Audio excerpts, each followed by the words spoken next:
Bueno, ya de regreso para tomar contacto con Daniel Parcero, periodista y escritor revisionista de la corriente de pensamiento conocida como Izquierda Nacional, cofundador del zonal marplatense del Frente de Izquierda Popular. Daniel, ¿cómo estás? Muy buenos días. Te saluda Sergio Centenaro. ¿Qué tal? Buenos días. Bueno, muy buenos días. Bueno, contentos de poder tomar contacto nuevamente con vos, ya lo hemos hecho en algunas oportunidades, entrevistas realmente muy interesantes, para, claro, bueno, para conocer, bueno, todo lo que sería el contexto de este libro que estás por publicar. Queremos que nos cuentes. Te voy a tirar el título: Bernabé Castellano, corregime, el mítico estatal de la seccional ATE Concordia, 1953-1955. Sí, en realidad ese es el título del libro. La trayectoria de Bernabé Castellano tiene ese origen, 1953, digamos, en lo que tiene que ver con su responsabilidad sindical, pero bueno, se prolonga a lo largo de toda su vida hasta el 2010, cuando fallece. Bueno, a ver, por alguna razón dijiste, acá necesito clavar un mojón, necesito que la gente conozca quién fue Bernabé Castellano, y aprovecho a preguntártelo: ¿quién fue Bernabé Castellano? Bueno, uno de los tantos dirigentes gremiales con mucha coherencia y dirigente peronista también con mucha coherencia, y que han sido silenciados por la historia oficial, política y sindical, incluso del propio peronismo. Como se dice vulgarmente, y por algo será, porque no son casualidades. Las casualidades no existen. Existen las causas y los efectos, y para ir a eso hay que salir de la historia oficial, hay que ir a golpear puertas, hay que ir a indagar, a buscar familiares, descendientes, que es la tarea que hacemos los revisionistas, más allá de mi pertenencia a una corriente de pensamiento que es la Izquierda Nacional. Pero bueno, es así que si tenemos unos minutos, te voy a contar con precisión. Tenemos. Porque por algo en el título del libro yo propongo que sea ese, el del mítico estatal, porque realmente una persona desconocida por sus propios compañeros del sindicato al que perteneció en su momento, los trabajadores del Estado, en la provincia de Entre Ríos, en Concordia. Un compañero que de joven, es larga la historia, pero digamos que de joven empieza a tener inclinaciones de clase, interés, trabajaba en forma muy precaria, no en el Estado, en empresas particulares. Se empezó a vincular con otros compañeros, termina a través de estas relaciones afiliándose trabajando en el Estado y afiliándose a la seccional Concordia. En poco tiempo, lo que más le interesaba, estamos hablando del año 51, 52, ya con el peronismo vigente, empieza a interesarse precisamente por la precariedad laboral de la que él mismo había sido objeto en su momento, y sobre todo por el destino de los jubilados. Y era un hombre que había estudiado, casualmente en el trabajo anterior que había tenido en una empresa privada, había estado obviamente precarizado y veía con suma preocupación lo que pasaba con los trabajadores cuando los echaban, que no hacían aportes, que las empresas precisamente en en la provincia de Entre Ríos, a pesar de la vigencia del peronismo y de los avances que tenía el peronismo, bueno, había sectores digamos, de los sectores empresarios oligárquicos que no respetaban esas cuestiones de las que él había sido objeto, y menos lo iba a permitir estando en el Estado. Entonces empieza a tener repercusión en la seccional, termina siendo delegado, ocupa un cargo en una comisión directiva, y meses antes del golpe de Estado cívico-militar eclesiástico de 1955, accede a la Secretaría General, porque el secretario general pasa a ser diputado provincial. Da un paso al costado y lo promueve a él como compañero que acompañe la comisión directiva en forma transitoria como secretario general hasta que se elijan nuevas autoridades. Y cuando se eligen las nuevas autoridades, ya a fines casi antes del golpe, queda como secretario general. Esta persona, hasta ese momento un militante, un dirigente en ascenso sindical, con compromiso peronista, es advertido por Perón, que tenía ojos en todas partes, y llama la atención de Perón a partir de que participa de lo que fue el último Congreso Nacional de los Trabajadores del Estado, antes del golpe, en el que es presentado a Perón, quien asiste a ese congreso,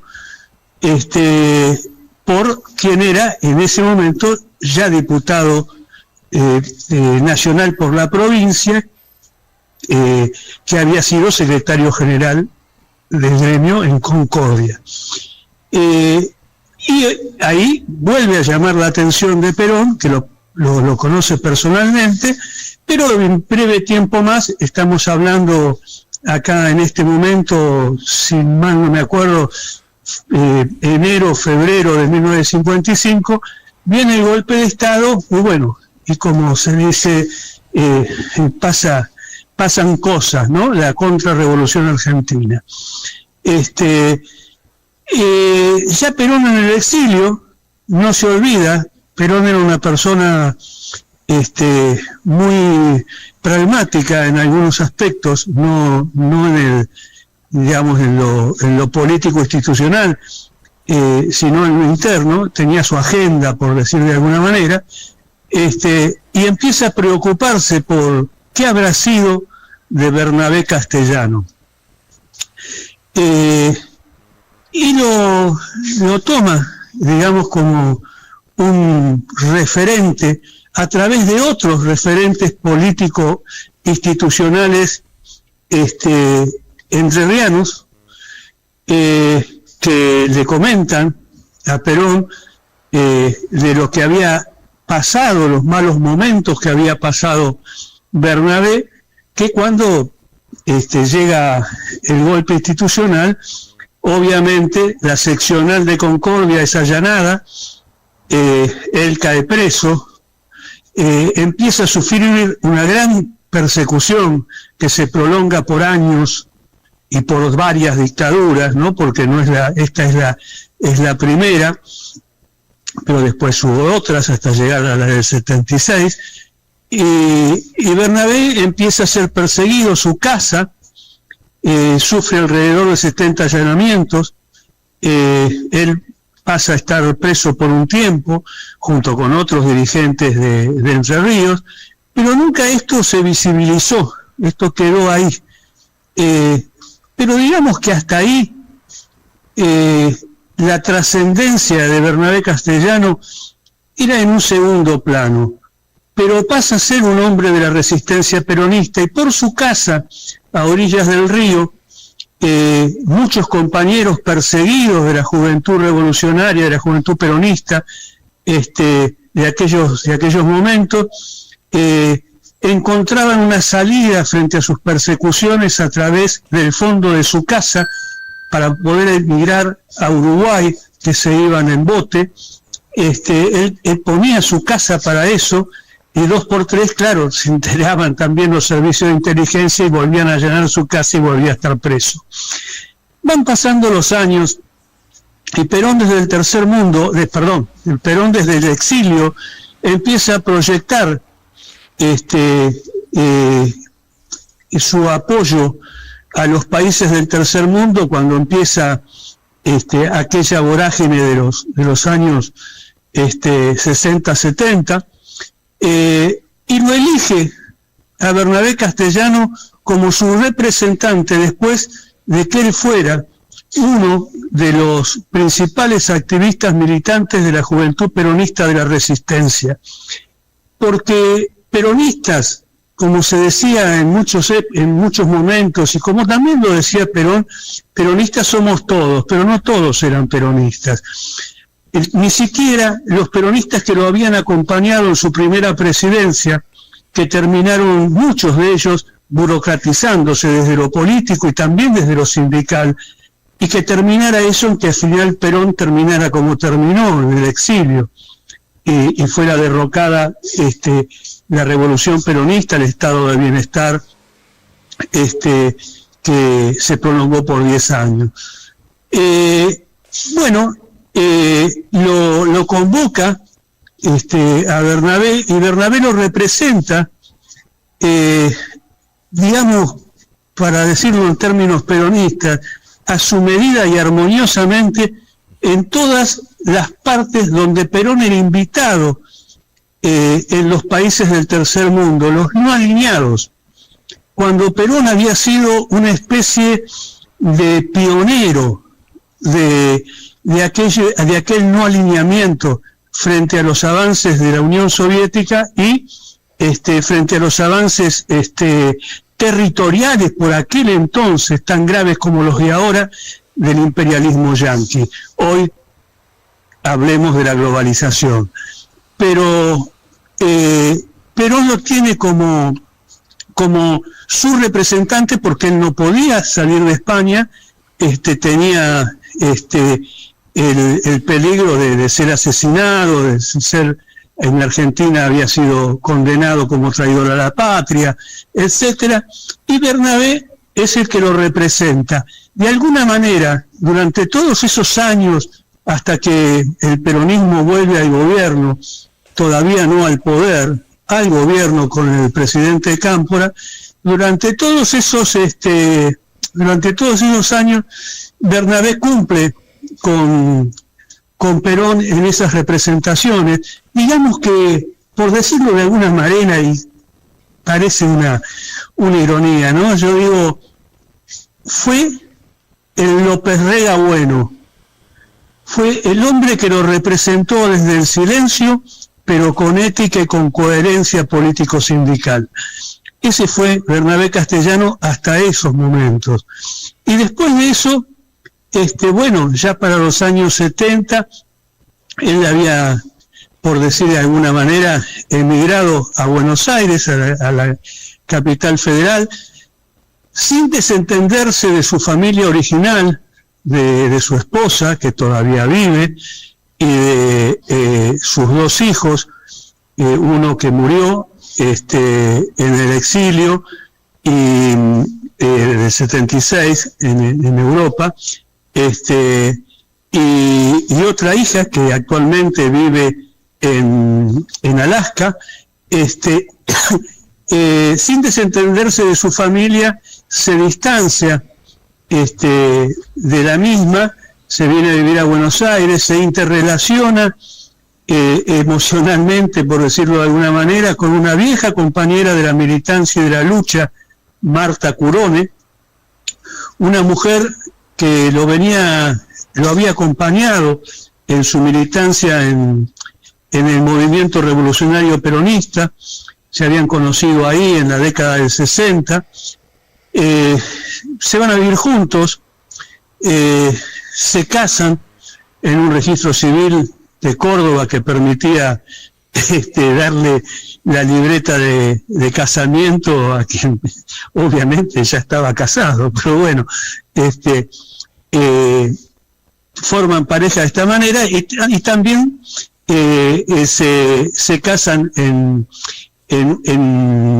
Bolivia, que sí estaba permitido, y vuelven, se instalan en Buenos Aires y sigue representando al peronismo, no solamente en las 62 organizaciones, sino en la conducción del movimiento nacional. Sí. Daniel, ¿2 veces se casan? ¿En Córdoba y después en Bolivia? Sí, porque una no era reconocida en la Argentina, la de Córdoba. Uh-huh. Se la daban, pero no era legal. No era ilegal tampoco, pero no estaba de acuerdo a la Constitución, digamos. Entonces deciden hacerlo en el exterior, en un país hermano, uh-huh. Que sí tenía validez en la Argentina, porque allá sí se reconocía el casamiento sin divorcio. Bueno, esas cosas de la burocracia, digamos, sí, por llamarlo de alguna manera. Sí. Y viven juntos con esta mujer, con Marta Curone, que había sido nada más ni nada menos que la primer secretaria general femenina de la Unión de Estudiantes Secundarios en 1954, uh-huh. y la primer mujer menor de edad presa por la dictadura en aquella época junto a su madre. Cuando se disuelve obviamente también la UES. Uh-huh. Bueno, ellos terminan viviendo juntos y él empieza a representar en nombre también de Perón al peronismo en distintas instancias gremiales, sindicales, políticas, en nuestro país, y lo hace desde 1974, ya con Perón estando en la presidencia de la Nación, después de Cámpora, hasta el golpe de Estado de 1976, que vuelve su casa a ser allanada, vuelve a ser su domicilio original, vuelve a ser allanado, su hijo vuelve a estar preso, no lo encuentran a él, obviamente, porque estaba acá viviendo en Capital Federal, en la calle Moreno, al 1400, 1800, sí. Que vivía con Marta Curone. Se tiene que exiliar a través de relaciones que tenía Marta Curone con otras compañeras que vivían ya de ella, que vivían en España, y se van a vivir a España, emigran, pero no se fue a España a vivir un exilio tranquilo, sino que empezó a buscar a compañeros que ya estaban exiliados y formó también el movimiento peronista en el exilio, con nada más ni nada menos que Casildo Herrera, que se había huido, nadie lo había expulsado de la Argentina, uh-huh. había huido de la Argentina, el secretario general de la CGT, pero allá ya tenía una representación en la Organización Internacional del Trabajo, que había negociado Casildo Herrera precisamente con la corriente sindical internacional proimperialista, nada más ni nada menos, pero Bernabé lo va a buscar con buena onda, digamos, como para tirarlo para este lado, que se vuelva a peronizar, y sumarlo a ese movimiento, porque tenía nombre y apellido. Casildo Herrera era más conocido, obviamente, hasta el día de hoy, que Bernabé Castellano. Y poder reorganizar al peronismo sindical en el exilio, cosa que intenta, no es nada del otro mundo, pero sí lo hace. Y se distancia de muchos dirigentes entrerrianos, ex dirigentes entrerrianos, que habían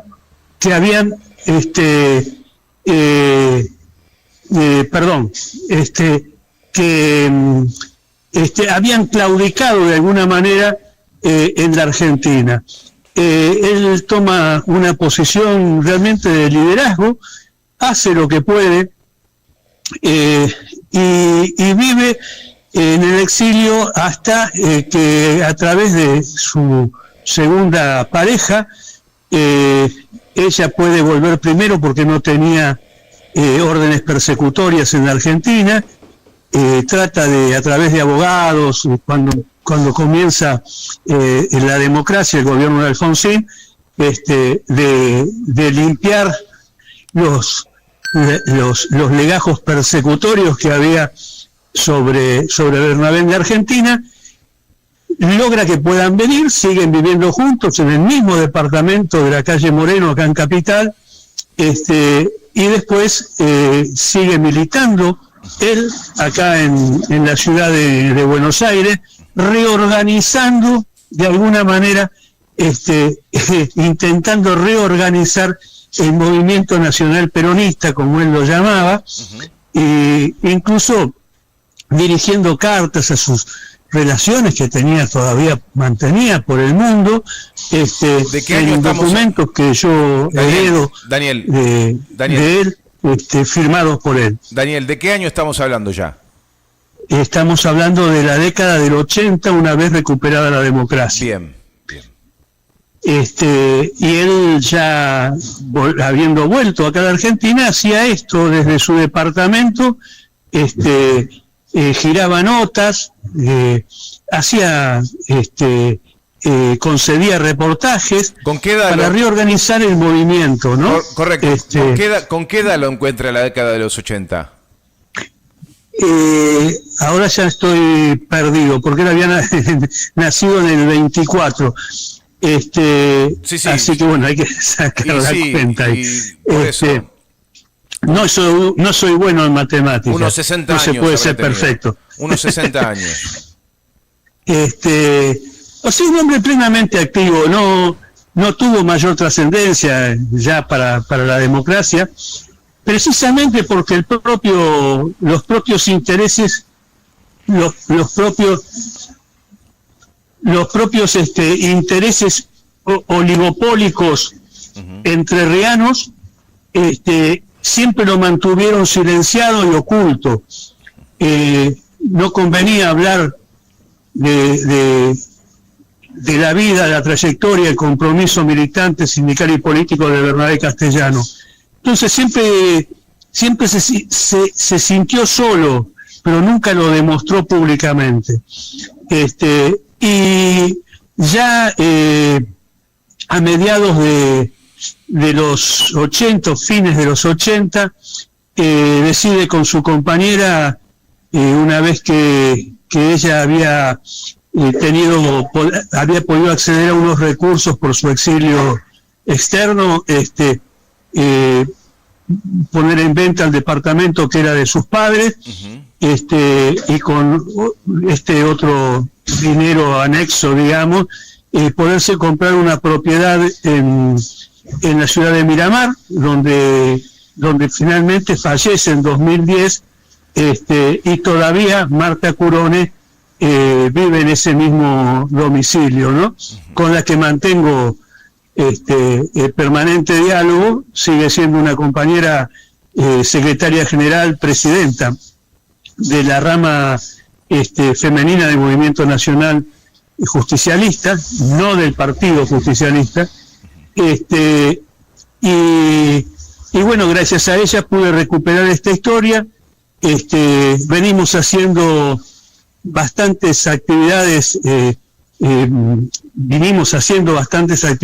relación a recuperar archivos, documentación referida a la actuación de Bernabé Castellano, quien además, cuando se recupera la democracia, no en el 83, sino en el 73, es propuesto por el propio Perón ocupar un cargo como candidato a diputado nacional, primero ser gobernador de Entre Ríos, lo que no acepta porque, en palabras peronistas, el propio Bernabé le dice a Perón: a mí no me da el cuero, yo prefiero ocupar otra responsabilidad. Le ofrece Perón ser candidato a diputado nacional número 9 en la lista, pero no llega a ocupar ese cargo porque entran 6 o sea, queda afuera, entran 6 diputados nacionales. Sí. No, estoy lamentándome, estoy escuchando y estoy lamentándome. Le faltó poquitito para entrar. ¿Qué historia la de Bernabé Castellano, Daniel? Toda una historia le da Perón en ese sentido, en ese momento, y Tomás Cresto, que es el que es electo gobernador, también lo apoya en que se haga responsable de áreas cooperativistas de Entre Ríos, cosa que lo hace, aunque después Tomás Cresto toma distancia y se pone un poco del otro lado. Y bueno, estas son los ruidos que va a hacer la salida de este libro dentro de una semana. ¿No lo llegaste a conocer a Bernabé? No. Lamentablemente, me imagino lo que te hubiera gustado tener una charla con él. Claro, sí, tuve la suerte de conocer a Marta Curone, justamente en el momento, parece mentira, pero bueno, las cosas a veces se dan, ¿no? El hecho de que yo estaba investigando otras cosas del peronismo y me había quedado en mi agenda, porque soy un tipo de agenda como lo era el general, que tenía que había leído varias veces en las actas de los trabajadores del Estado, de las actas nacionales, en la década del 50, había visto su participación en el Congreso de la Nación, en el Congreso Institucional de ATE Nacional en 1954 y 1955, que él estaba como secretario general participando del Congreso, y yo no tenía idea de quién era, y es más, pregunté en Concordia, y en Concordia me dicen, no, si nosotros nacimos como seccional en la década del 80. Y le digo, no, acá hay actas que dicen que ustedes estaban, Bernabé Castellano era secretario general en el 55, cuando era el golpe. No me diga. Sí, le digo, ustedes existían en el 55. Seguramente dejan de existir porque a él lo llevan preso. Pero después no se sabe más nada. Las actas no dicen más nada de ustedes. Bueno, me había quedado en una agenda que tengo en mi escritorio hasta el día de hoy, averiguar quién era Bernabé. Bueno, ella no está Bernabé, porque ya averigüé quién es. Pero había quedado ahí en el tintero. Y un día conozco a Marta Curone, esto habrá sido en el 2017, 2018, accidentalmente también, por decirlo de alguna manera, y me pongo a hablar con ella y me cuenta quién es, y en una de las conversaciones sale el nombre de Bernabé, y yo digo, este tipo me suena. Y claro, era ese que yo venía buscando. Y digo, pero ¿y usted vivió con él? Sí, fue mi marido. Bueno, ahí empiezo a recuperar la historia y me empiezo a enterar de todas las demás cosas por documentación testimonial y gráfica que tengo en mis archivos. Miramar, en Miramar creo me dijiste que habían comprado una casa. En Miramar todavía está la casa donde vivió con Marta. ¿Hasta allá vive Marta actualmente? ¿Hasta allá tuviste que ir? Sí, claro. Varias veces. Porque Marta, imagínate, tiene 87 años. ¿Cómo es el proceso? O sea, creo que Bernabé no nació en el 24, nació en el 14. Ya era un hombre, unos 70 años. Por eso te digo, ahora tendría unos 90 años. Claro, tenía unos 70 años en los 80. Claro. Bueno, impresionante. ¿Cómo vas rodeando y reuniendo la información para compilar un libro? No te alcanza solamente con el testimonio de la esposa, lo vas reuniendo con información. No, después me encontré a través de esto y por decir de alguna manera, con permiso de Marta, yo quiero conocer a la primera esposa. Bueno, la señora que cumplió este año 93 años, no atiende a nadie, pobre, el hijo murió en el exilio, pero sí pude conectarme con la hija que vive en Alaska. A través de ella me voy a Entre Ríos, me voy a recorrer Entre Ríos y me encuentro con los sobrinos, con el único hermano que todavía vive, con nietos, con sobrinas, que todos son militantes y todos son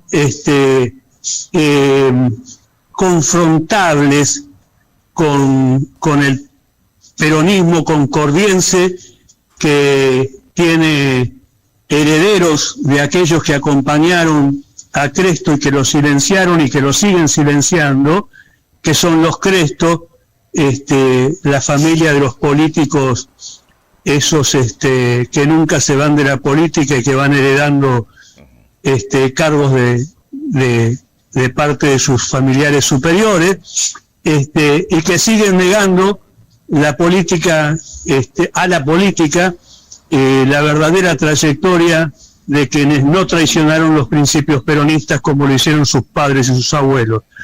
Pero bueno, esa es otra historia. Daniel, un placer conversar con vos. Más que conversación, lo tomo como una clase, se disfruta desde que uno comienza y hasta que finaliza el relato. Es apasionante porque descubriste una joya de la historia de nuestros trabajadores. El nombre Bernabé Castellano es un gran nombre. A medida que íbamos conversando me iba cayendo la ficha. Bernabé Castellano. Fue tan silencioso este hombre que ni Daniel Parcero logró interceptarlo antes de su partida, pero lo has recuperado su memoria, su legado, y haré los ajustes necesarios como para que un ejemplar me llegue. ¿Dónde lo presentas este libro? Este libro se va a presentar en unos días en la ciudad de Concordia, donde corresponde que los concordienses recuperen su memoria. Va a ser presentado en la sede de los trabajadores del Estado y van a estar presentes no su hermano, porque vive en Córdoba, ya es un hombre también de 87 años y no se puede trasladar, pero sí van a estar sus sobrinos directos, sus sobrinas directas. Espero que pueda trasladarse la que fue su primera esposa, a la que también le vamos a hacer un reconocimiento,